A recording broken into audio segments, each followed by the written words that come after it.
एक बार आदरणीय गरीबदास साहिब जी गांव छुडानी में हुए, जिनको परमात्मा मिले थे और सचखंड ले जाकर वापस छोड़ा था। उन्होंने फिर ये ज्ञान दिया। एक उनका शिष्य था किसान, और वो गरीबदास साहिब जी के पास बहुत समय बैठता था, प्रतिदिन सत्संग सुनता था, दिन में विचार सुनते रहते थे, बैठ जाते थे। तो वो एक दिन नहीं आया।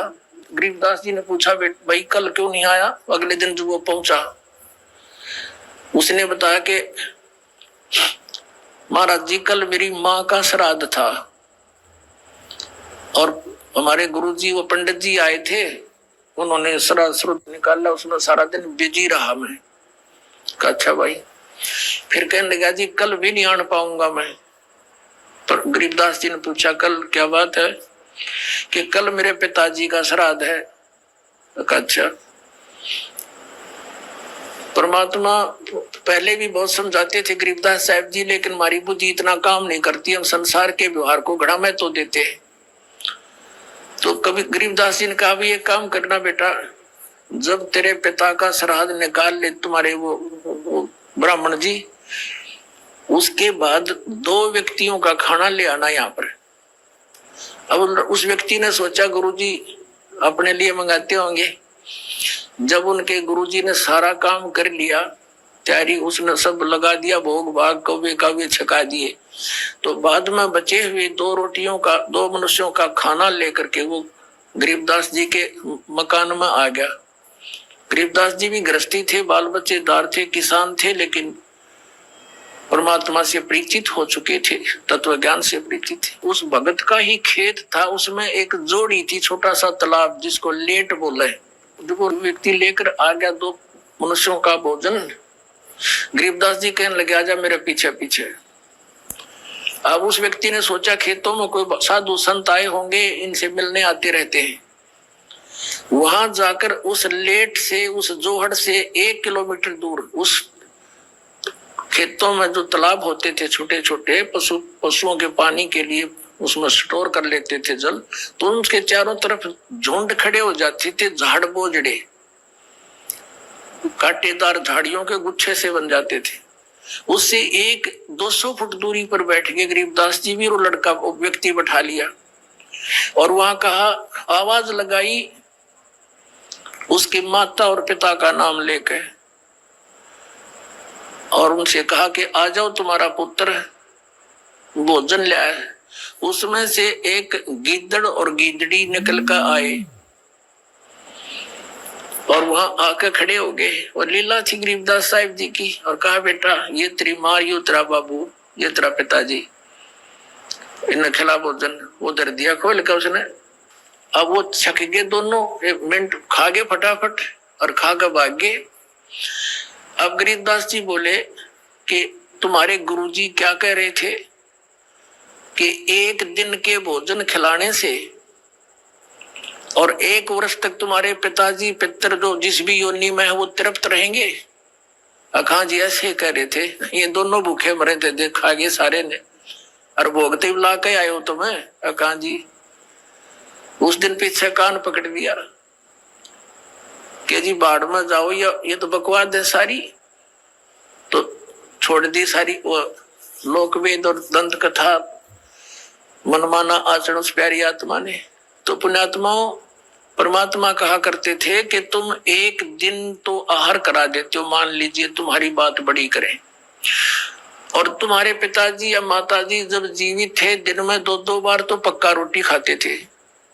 अरे तुमको 1 दिन के खाने से 364 दिन कोई जरूरत नहीं, ये कोई संभव बात है तुम्हारी? 1 दिन तुमने भोग लगा दिया, 364 दिन क्या खाएंगे वो? मान लीजिए तुम्हारे पिता काग बन गए, कौवे, तो रोज भोग ला दो, उनका 2 रोटी तोड़ के ऊपर रोज फेंक दो ताकि उनका पेट भरा रहे। 1 दिन ये फंड करने से कोई फायदा नहीं। सवाल नंबर 4, यदि हमारे धर्म गुरुओं द्वारा बताई गई श्राद्ध की विधि व्यर्थ है, तो पितरों के उद्धार की अर्थात श्राद्ध करने की सर्वोत्तम विधि कौन सी है? पवित्र सदग्रंथ बताते हैं कि सत्य साधना केवल तत्वदर्शी संत दे सकता है। इसीलिए गीता अध्याय 4 श्लोक 32 व 34 में गीता ज्ञान दाता ने कहा है कि सच्चिदानंद घन ब्रह्म अर्थात पूर्ण परमात्मा के मुख कमल से उच्चरित वाणी अर्थात 5वें वेद अर्थात स्वसम वेद में विस्तार से कहे गए हैं। उस तत्व ज्ञान को समझ उन पूर्ण परमात्मा के वास्तविक ज्ञान व समाधान को जानने वाले संतों को भली भांति दंडवत प्रणाम करने से, उनकी सेवा करने से और कपट छोड़कर सरलता पूर्वक प्रश्न करने से वे पूर्ण ब्रह्म को तत्व से जानने वाले अर्थात तत्वदर्शी ज्ञानी महात्मा तुझे उस तत्व ज्ञान का उपदेश करेंगे।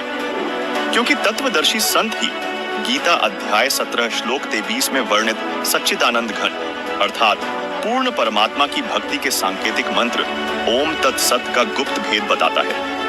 उसी पूर्ण तत्वदर्शी संत से सतभक्ति प्राप्त करने से न केवल शारीरिक, आर्थिक एवं आध्यात्मिक लाभ प्राप्त होते हैं, बल्कि पूर्ण मोक्ष की प्राप्ति होती है और साधक की 101 पीढ़ी का उद्धार हो जाता है, जो कि यह पितृ तर्पण श्राद्ध की सर्वोत्तम विधि है। इस विषय में कबीर साहिब ने कहा है, कबीर भक्ति बीज जो होए हंसा, तारू तांस के एक कोतर बंशा। अब सुनिए संत रामपाल जी महाराज का सत्य आध्यात्मिक सत्संग। अब आपको सत्संग में पहले बताया था कि सदग्रंथ कौन से हैं जिनमें वर्णित साधना हम करें वो शास्त्र अनुकूल है। पवित्र चारों वेद और पवित्र श्रीमद् भगवत गीता जो वेदों का निष्कर्ष है, और सूक्ष्म वेद जो परमात्मा ने स्वयं अपने मुख कमल से आकर यथार्थ ज्ञान दिया है। इसके अतिरिक्त जो पुराण है वो परमात्मा का आदेश संविधान नहीं है, वो ब्रह्मा जी का ज्ञान है। और ब्रह्मा जी के साथ साथ फिर उन्होंने प्रत्येक ऋषि ने अपना कुछ अनुभव मिला करके अलग अलग पुराण बांट दिए। शिव पुराण, विष्णु पुराण, जो देवी पुराण, मार्कंडेय पुराण। जैसे मार्कंडेय ऋषि जी ने ब्रह्मा जी से प्राप्त ज्ञान को अपने हिसाब से सेट करके वेदों से मिला करके बनाया, तो जो वेदों से मिलता है वो तो वेद ज्ञान है, और जहाँ मार्कंडेय ऋषि ने अपने तुक्के मारे हैं वो पुराणों का ज्ञान है, ब्रह्मा जी का ज्ञान है, वो गॉड गिवन नहीं है। जो परमात्मा का दिया हुआ ज्ञान है वो संविधान है, उसके अतिरिक्त किसी ब्रह्मा जी का या किसी ऋषि का दिया हुआ विधान है अध्यात्म मार्ग का, तो उसका अपना है, एक अधिकारी का आदेश है, मालिक का आदेश नहीं है। जैसे एक समय एक दरोगा जी का मित्र था, एक ग्रामीण किसान, और उसने अपने मित्र दरोगा से कहा कि मेरा एक पड़ोसी है, साथ वाले मकान में रहता है एक व्यक्ति, और वो मुझे बहुत दुखी करता है, कोई समाधान बताओ। तो दरोगा जी ने कहा कि मार उसका लठ, माप देख लूंगा। अब उस व्यक्ति ने अपने मित्र दरोगा जी यानी एक अधिकारी की आज्ञा का पालन करके अपने पड़ोस वाले उस व्यक्ति के साथ झगड़ा ठान लिया और उसका लठ मार दिया। लठ मारने से उसकी मृत्यु होगी। अब उस व्यक्ति ने एक अधिकारी की आज्ञा का पालन करके राजा का विधान भंग कर दिया। राजा का विधान है कि कोई किसी की हत्या करेगा तो उसको सजाए मौत होगी। वही अधिकारी, वो एसएचओ, अपने उस मित्र को अरेस्ट करना पड़ा उसने, और हवालात में डालना पड़ा, और फिर उसको सजाए मौत होगी। तो पुण्यात्माओं, जो वेद, गीता और सूक्ष्म वेद, ये है विधान परमात्मा का। इसके अतिरिक्त कोई व्यक्ति विशेष या कोई ऋषि विशेष या कोई देव विशेष अपने सत्र का कोई ज्ञान आपको देता है, आदेश देता है कि ऐसा कर लो, ऐसा कर लो। अगर वो वेदों में नहीं मिलता है तो वो परमात्मा का विधान खंड होगा उसकी आज्ञा पालन करने से। अब आपको थोड़ी सी झलक दिखाते हैं ये कहां से लाए श्राद्धने का ये सिस्टम। हमने, अब आपको रोना आया करेगा, हमारे पूर्वजों की दुरुक्ति करवा दी इन लोगों ने, अंधों ने। एक टीचर का फर्ज बना है अपने सिलेबस ने ढंग से जाने और फिर विद्यार्थियों को पढ़ावे। अब आपको दिखाते हैं श्री विष्णु पुराण। ये विष्णु पुराण है, देखिएगा, ये है श्री विष्णु पुराण सचित्र हिंदी अनुवाद सहित, और गीता प्रेस गोरखपुर से प्रकाशित है। इसके अनुवादक कौन है ये भी दिखा देते हैं आपको। इसके अनुवादक हैं श्री मुनीलाल गुप्त और गीता प्रेस गोरखपुर से प्रकाशित है। इसके 213 पृष्ठ पर थोड़ी सी झलक दिखाते हैं। समझदार को संकेत पर्याप्त होता है। ये तृतीय अंश और अध्याय नंबर 15 14 16 के आगे शुरू हो जाता है। हम 15 पढ़ेंगे। हे राजन, श्राद्ध करने वाले पुरुष से विश्व देवगण, पितृगण, पितामह और कुटुंब जन सभी संतुष्ट रहते हैं। जो श्राद्ध करते हैं उनसे देवगण, पितृगण, पितामह, कुटुंबीजन सभी संतुष्ट रहते हैं। आगे क्या कहा कि हे भूपाल, पितृगण का आधार चंद्रमा है और चंद्रमा का आधार योग है। इसलिए श्राद्ध में योगी जन को नियुक्त करना अति उत्तम है। हे राजन, यदि श्राद्ध भोजी एक सहस ब्राह्मण हो, ब्राह्मणों के सम्मुख श्राद्ध खाने के लिए आए हुए 1000 ब्राह्मणों के सम्मुख एक योगी भी हो तो वह यजमान के सहित उन सब का उद्धार कर देता है। अब इससे क्या स्पष्ट हुआ? वही श्राद्धों की महिमा बताने वाला औरव ऋषि बोल रहे हैं। औरव वो क्या बता रहा है कि श्राद्ध निकालने वाला पितरों को और पितृगण, पितामह, कुटुंबीजन और देवताओं को खुश करता है। फिर इसके साथ साथ फिर स्पष्ट कर दिया है कि श्राद्ध कर रहे हो। श्राद्ध का अर्थ होता है एक धार्मिक अनुष्ठान। तो उसमें यह बताया कि उस धार्मिक अनुष्ठान में यदि 1000 ब्राह्मण आ रहे हो श्राद्ध जीवने वाले, उनके सामने एक योगी आ जा उनके साथ में। अब योगी का क्या अर्थ है? गीता अध्याय नंबर 2 के श्लोक नंबर 53 में कहा कि अर्जुन, जिसमें तेरी बुद्धि भिन्न भिन्न प्रकार के वचनों से विचलित ना होकर हटकर एक तत्व, परमात्म तत्व ज्ञान के ऊपर आश्रित हो जाएगी, तब तो तू योग को प्राप्त होगा, तू भगत बनेगा, योगी बनेगा। तो अब यही बताया है कि योगी वो होता है जो पूर्ण परमात्मा के ज्ञान से परिचित हो, अटल ज्ञान रखता हो, सत साधना कर रहा हो। उसको भोजन कराने से कहते हैं उन पितरों का भी उद्धार हो जा, 1000 ब्राह्मणों का उद्धार हो जा जो पेट भरते फिर रहे हैं, जिनको ज्ञान कति नहीं, और यजमान का भी उद्धार हो। तो पुण्यात्माओं, दास ने आपको सबसे पहले योगी बनाया है। और यहाँ पर जो साधना होती है 10वें दिन श्राद्ध होने लग रहे, यहाँ पर 10वें दिन समागम होते हैं। और जो भी दान पुण्य आप करते हो ये सब योगी खाते हैं, और इनके खाने से आपके पितरों का भी उद्धार होगा जो यहाँ दान कर रहे हैं। ये तो पुराण भी बता रही है और परमात्मा भी यही बता रहे हैं कि भक्ति बीज होवे जो हंसा, तारों तास के को त्रिवंशा। अब देखिएगा, ये है विष्णु पुराण, हम पढ़ रहे थे अभी आपको, और 213 पृष्ठ पे तृतीय अंश, और ये अध्याय 15 है, 16 यहाँ से शुरू होता है, इससे पहले 15 में है ये। हे राजन, और ऋषि ब्राह्मण कह रहा है कि हे राजन, श्राद्ध करने वाले पुरुष से विश्व देवगण, पितृगण, पितामह और कुटुंबीजन सभी संतुष्ट रहते हैं। हे भूपाल, पितृगण का आधार चंद्रमा है और चंद्रमा का आधार योग है, इसलिए श्राद्ध में योगी जन को नियुक्त करना अति उत्तम है।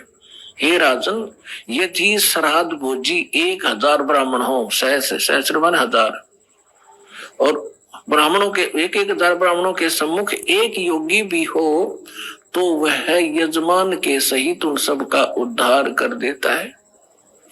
एक साधे सब सदे, सब साधे सब जावे, माली सिंचे मूल को फिर फले फूले गाय। योगी वो नहीं है जो पेट का पानी हला के दिखा दे, ऊपर न पैर कर ले नीचे न सर, वो योगी नहीं है। वो जो एक प्राकृतिक चिकित्सक है वो व्यक्ति, वो संत नहीं है। योग का अर्थ होता है परमात्मा से मिलने का, योग करने का तरीका। योगी माने भक्त, साधक। तो अब आपको क्या सिद्ध हुआ कि हमारे सदग्रंथ वेद है, वेद अनुसार साधना करने से हमें हमारी शास्त्र अनुकूल साधना बनती है। और वेद और गीता दोनों एक ही हैं। और परमेश्वर ने जो ज्ञान दिया वो आपको सुबह सुना ही दिया था। रे भोली सी दुनिया सतगुरु बिन कैसे सरिया, रे भोली सी दुनिया सतगुरु बिन कैसे सरिया। अपने लला के बाल उतरवावे देखे चीना लग जइया, एक बकरी का बच्चा लेके उसका गला कटैया, रे भोली सी दुनिया सतगुरु बिन कैसे सरिया। फिर कच्चा पाका भोजन बना के और माता धोकने गईया, उस माता ऊपर कुत्ता मुत्ता, ओ क्यों ना मर गईया, रे भोली सी दुनिया सतगुरु बिन कैसे सरिया। जीवित बाप के लट्ठम लट्ठा, जीवित बाप के लट्ठम लट्ठा, और मुँह गंग पुछैया, जब आवे आसोच का महीना फिर कौआ बाप बढ़ैया, रे भोली सी दुनिया सतगुरु बिन कैसे सरिया। और उन्हीं से प्राप्त ज्ञान को गरीबदास साहब जी कहते हैं कि प्रेत छला पर जा बिराजे पितरों पिंड भराई, और बहुर श्राद्ध खान को आए फिर काग भय कलमाई। नर से तीतु पशुआ की जय गद्दा बैल बनाई, ये 56 भोग कहा मन बोरे कि कुर्डी चढ़े जाई। फिर क्या बताते हैं, जय सतगुरु की संगत करते ये सकल कर्म कट जाई, अमरपुरी पर आसन होते जहां धूप ना छाई। यदि तुम सतगुरु की शरण में आ जाते ये सारे फंड छूट जाते, ना श्राद्ध निकालने, ना पितर बनना, ना भूत बनना, और सतलोक चले जाते।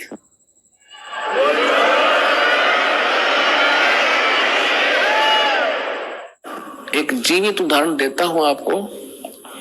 मेरे पूज्य गुरुदेव जी इसी हरियाणा स्टेट से भिवानी डिस्ट्रिक्ट में एक दादरी के पास बड़ा पैतावास गांव है, वहां के रहने वाले थे।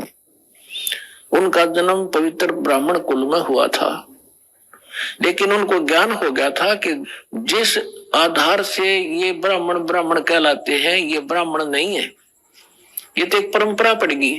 जैसे कोई वैद्य था और बहुत सुप्रसिद्ध वैद्य था, नब्ज पकड़ते ही रोग बता देता था और बढ़िया औषधि देकर स्वस्थ कर देता था। तो उस वैद्य के वंशजों को आने वाले समय में वैद्य कहने लग गए सारे, कृपाराम वैद्य, बलवान सिंह वैद्य, फलाना वैद्य। और वो वैद्य है केवल सरनेम बन गया उनका, वो वैद्य नहीं है। उस वैद्य के वंशज होने के कारण वैद्य नाम से प्रसिद्ध हो गए वह, और जानते नहीं पेट के दर्द की दवाई फिर खाक वैद्य है वो। इसी प्रकार जो ब्राह्मण है वर्तमान के, जिनको हम ब्राह्मण कहने लगे, ब्राह्मण, तो उस कुल में हमारे पूज्य गुरुदेव जी का जन्म हुआ। और उनको जब ज्ञान हुआ तो पता चला कि ये तो केवल ब्राह्मण है, पंडित नहीं है। पंडित सोए जो पिंड की जाने। मेरे दादा गुरु जी थे, वो दिल्ली के अंदर छावला गांव के जाट थे, किसान।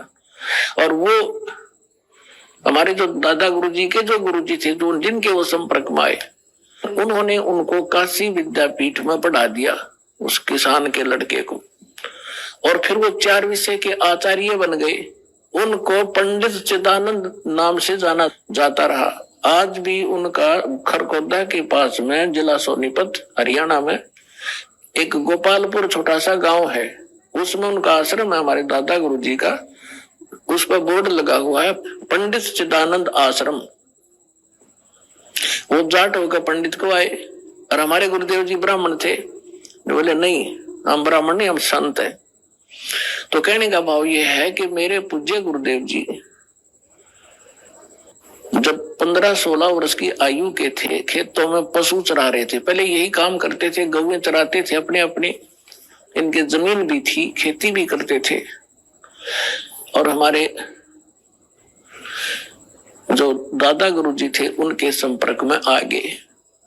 इनको प्रेरणा हुई, इन्होंने सोचा कि यदि मैं घर से निकलूंगा वैसे तो पीछे पीछे घर वाले भाग लेंगे, ये फेर लाओगे पकड़ के। उन्होंने ऐसी सूझबूझ की, पहले वन बहुत होते थे, जंगल होते थे बड़े बड़े। इन्होंने क्या किया, एक दिन 2 कपड़े ले गए अपने, 2 ड्रेस, एक पहन गए एक और ले गए। और शाम के समय जब पशुओं को लेकर चलने का समय हुआ, अपने साथी दूसरे ग्वालों से कहा कि आप चलो, मैं आ रहा हूं, एक बार फ्रेश होया हूं। जंगल में घुस गए और वो अपने पशु लेकर घर न आ गए। उन्होंने क्या किया, जंगल में जाके दिन में वो देख आए थे सारा साजबाद। एक काफी देर इंतजार करके घर वालों ने चिंता पड़ गई, भाई कोई हिंसक पशु रहते हैं यहाँ पर जंगल में और बालक को कहीं हानि ना पहुंचा दी हो। 10-15 व्यक्ति चले, 7 मंगवालों को लेकर के, जिनने देखा था इधर गया था अंधेरे में। उसमें ऐसी टॉर्च भी ना थी, एक दीपक सा जला रखा था, लालटेन दे रखी थी, थोड़ा थोड़ा टिमटिमाता सा प्रकाश था।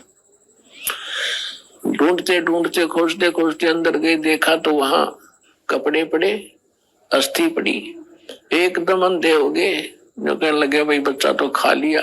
ओहो तो ये पड़ा भाई। फटाफट उसको उठाया, कपड़ों में बांधा, लाकर अर्थी बनाकर सुबेरे सुबेरे फूक दिया। और फिर होगी उसकी 13वीं शुरू, अस्थि ठाई, फिर गंगा में डाल के आए, फिर 13वीं करी, महीना करा, 6 माही करी, वर्षी करी, और फिर हो गए वो श्राद्ध शुरू। वो जा रहे अपना कल्याण कराने के लिए। जब उनका सतलोक गमन का समय हुआ, मेरे पूज्य गुरुदेव जी मुख्य तौर पर पंजाब में रहा करते थे। पंजाब में एक तलवंडी भाई नाम का छोटा सा कस्बा है, फिरोजपुर जिले में, और एक उनका आश्रम था मोगा में। तो तलवंडी में भी आश्रम था, अधिकतर वो तलवंडी रहा करते थे, वहां के सेवादार ज्यादा थे।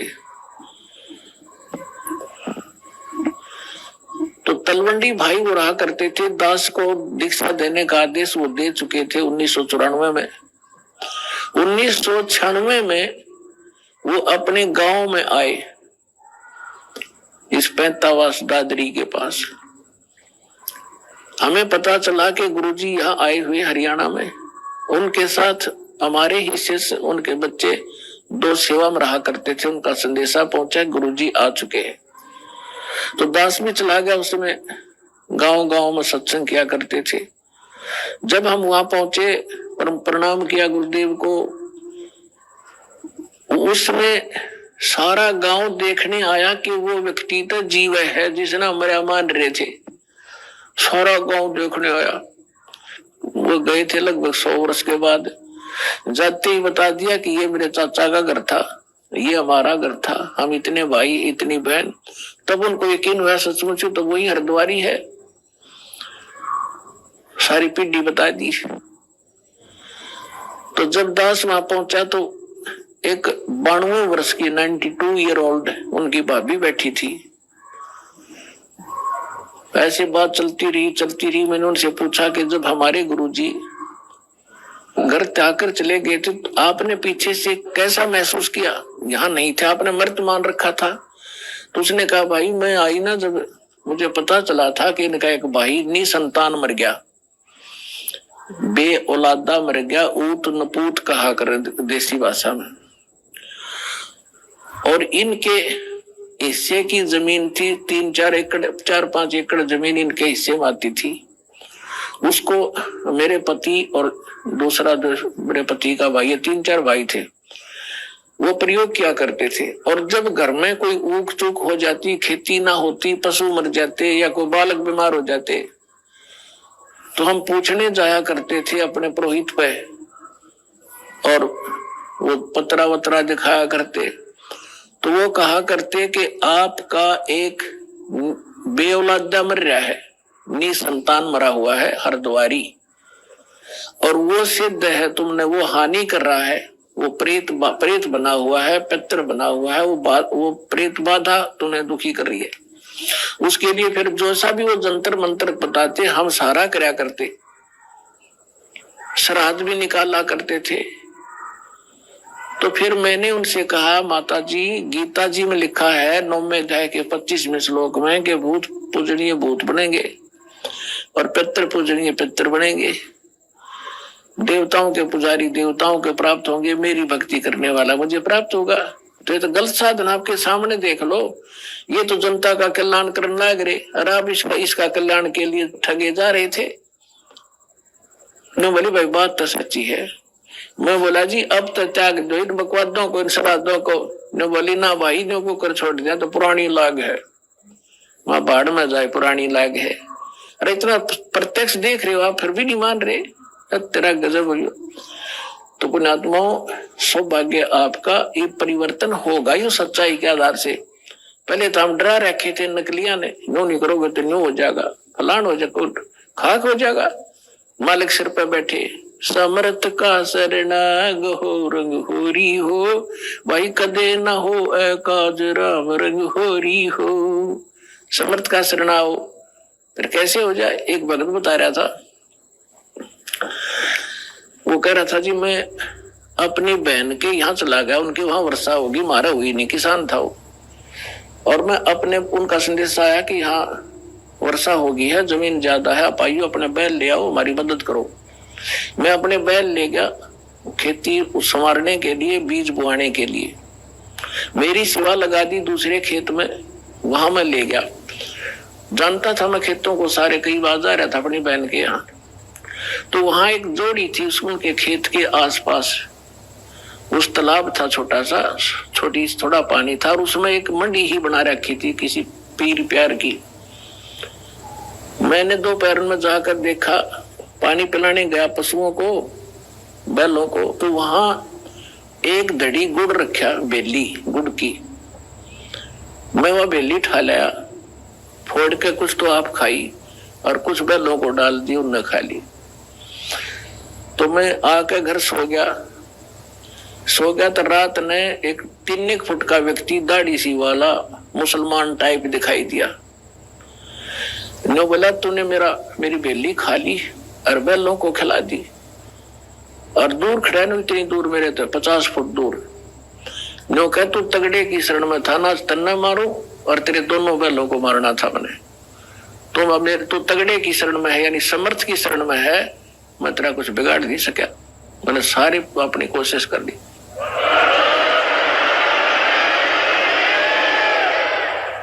तो मैं सुबह उठा, मेरा पसीने आ रहे, डर गया मैं। फिर उसने देख कर अकल सकल सी उसकी, मैंने अपनी बहन से पूछा कि मैंने ऐसे ऐसे एक बेली रखी थी, गुड़ आप खा लिया, कुछ बैलों को खिला दिया, और मुझे ऐसे ऐसे कितनी साइज का एक व्यक्ति दिखा मुसलमान जैसा, यू के है। तो उसकी बहन बोली, रे भाई तू बच क्यों कर गया, उसने तो गढ़े चिट्ट कर रखे हैं, जब उसका किसी ने इतना भी सामान उठा लिया ने उसको मारे और उसके पशुओं में इतनी हानि कर दिया था, हाहाकार मचा देता, तू बचा क्यों करे। फिर बोला मुझे और दृढ़ विश्वास हो गया, बच गया मैं। वो तो हाथ जोड़ के गया, फिर मेरे गुरु जी का गए, ने बोला तू तगड़े की शरण में है, और जा शरण में ना होता तन्ने तुझे मारता और तेरे बैलों को खत्म करता। तो पुण्यात्मा समर्थ का शरणाग हो रंग होरी हो, भाई कदे न हो काज राम रंग होरी हो। अब पुण्यात्माओं जब हम सत भक्ति करेंगे और इस साधना के करने से आपके जो पितृ भूत प्रेत आदि बने हुए हैं, और चाहे वो किसी योनि में है, ये पितृ वाली सिस्टम में, तो उनकी भी मोक्ष हो जाएगा आपकी भक्ति करने से। अपने आत्माओं ये सत्कर मान लेना, ये दास आपको समय अनुसार सब क्रियाएं बताएगा, इन एडवांस करने से आप अपना कर्म बिगाड़ बैठोगे। आप अपनी भक्ति करते रहो और समय आने पर ये सब आपके पितृ वगैरह भी इस साधना से ही इनकी मुक्ति हो जाएगी। तो दर्शकों, आज के इस एपिसोड में हमने जाना कि श्राद्ध, पिंडदान और तर्पण जैसे कर्मकांडों का पवित्र धर्मशास्त्रों में निषेध है। इसलिए सद्भक्ति और मोक्ष प्राप्ति के लिए केवल तत्वदर्शी संत की शरण ग्रहण करना ही उचित है। यही प्रमाण गीता अध्याय 4 श्लोक 34 में भी है। क्योंकि सतभक्ति और सच्ची साधना के मार्ग पर चलते हुए हम न केवल अपनी आत्मा का उद्धार कर सकते हैं, बल्कि अपने पितरों का भी सच्चा तर्पण कर सकते हैं। यही श्राद्ध की सर्वोत्तम विधि है। अधिक जानकारी के लिए आप संत रामपाल जी महाराज के सत्संगों को संत रामपाल जी महाराज यूट्यूब चैनल पर सुनें। आज के एपिसोड को यहीं समाप्त करते हैं। अगले एपिसोड में फिर मिलेंगे एक नए विषय के साथ। तब तक के लिए धन्यवाद।